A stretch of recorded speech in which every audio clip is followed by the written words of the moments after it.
Hey PBL, my name is Veronica and I was the past president the last 2 years. I've since graduated Rutgers and I've moved across the country to California to start my career. And so I thought it'd be a good idea to give some tidbits of advice for post-grad life since I can't be there in person on that panel. First, I just want to point out the weather. I hope you guys are doing well in the snow and the cold. I'm sitting outside right now by the palm trees in the pool. It's beautiful. That's a little buzzword kind of way to say that you guys should definitely move if you get the opportunity. But anyway, relocation. I obviously moved. I was born and raised in New Jersey, went to school at Rutgers, and then I moved across the country to start my career. And that was because Unilever gives me that opportunity. I'm in a rotational program where every few months I'll be exposed to a new part of the business, and I have the chance to live and work somewhere else.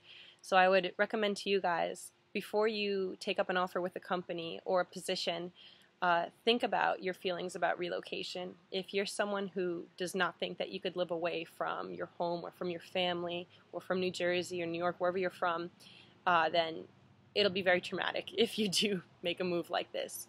But I definitely encourage the rest of you and anyone who thinks they're ready to take that next step to grab at that opportunity. If your company is willing to relocate you, not only will you get so much out of it, living somewhere else, learning a new culture, working with new people, but it'll look fantastic for your career that you've already worked somewhere else and you're willing to go where the business needs you to go. So, hurdles for moving far away, let's say. I moved across the whole country. There's a 3-hour time difference between here and New Jersey. Some of the hurdles I hit were definitely cultural differences. We always talk about differences like that when it comes to countries abroad, but what you don't think about is the West Coast, the South, the Midwest, the East, all have different cultures. We say things differently, and we're way different in general. So I've learned that I'm East Coast, so I'm very on top of my game, very direct, very competitive, whereas the West Coast is very laid back, very passive, way more chill. I mean, you show up to a meeting 10 minutes late here and it's okay. East Coast, you know to get there 15 minutes before. So that is a little difficult to deal with in the beginning, but it makes you more aware of other people and working with different types of people. And then that competitive spirit that you have from the East Coast will definitely help you no matter where you go off the bat. Moving far from friends and family was definitely a big obstacle. I was very homesick in the initial months. Everyone was super far and people were going to sleep before I was even out of work. But I've maintained contacts and I make sure to make time to FaceTime and to stay up to date with my friends and my family so I'm not losing my connection with them there.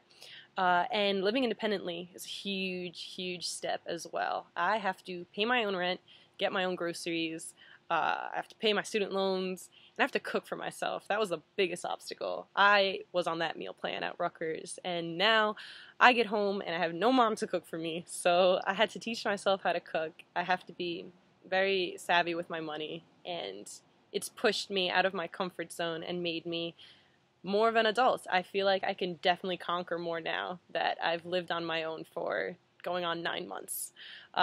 Think of your freshman year if you're in a situation like this. Think of how you had to start somewhere completely new. You had to go outside and meet friends and find organizations and find a fit for you. And that's how you should look at being relocated for work. At your job itself, you should definitely look for assignments beyond what you're given. You should try to sit in on meetings with different people in the company.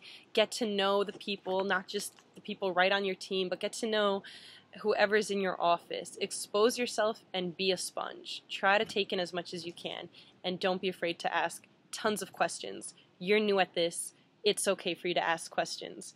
I definitely recommend you also keep record of all your accomplishments.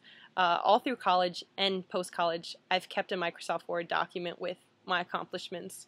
Every few months I update it so that I keep track, and not only does that help you feel good, but when you're writing your resume or you're updating it and you're updating LinkedIn, you have something to work off of. I know Liz told me 5 minutes, so I'm trying to be fast. I might push 6, sorry. But anyway, another piece of advice, know that change is constant, okay? In corporate America, change can hit you at any time. I was supposed to move back to New Jersey after 8 months, and then the company called me and told me that they were going to extend my time in California for a different job rotation. So I had to, you have to bend with the breeze. I had to learn that, okay, I'm not going to be going home as soon as I thought. I'm still going to give it my all and look for the positives when change does happen. Know that change is going to happen and be ready. Just be passionate about finding optimism and finding the good in everything. Stay connected to your peers, your people back wherever you've moved from, your college friends, your family, definitely, because that'll be your support system, especially when work gets stressful. Have a direction, maybe not a concrete plan for your future, but have a direction where you know, okay, I want my master's, so what am I going to do for that? I know that I want to travel to Europe. How am I going to save for that? Just have a general plan at all times. Just because you're not in college and you don't have a syllabus doesn't mean you can't have a plan. And finally, make sure you have work-life balance. In my time out here, I've gotten involved in community service. I've been involved in recruitment efforts at Berkeley. I'm doing way more than just my office job, my 9-to-5 job. Keep that spirit from college where you look for opportunities outside of your courses. Not only will it make you a more well-rounded person, and not only will it make you more sellable in your career, but it'll help you feel like you're having a fulfilling life. So those are my little bits of advice. I'm sorry for going a little long. Hope you guys have a great meeting, and I'll talk to you guys soon. Best of luck.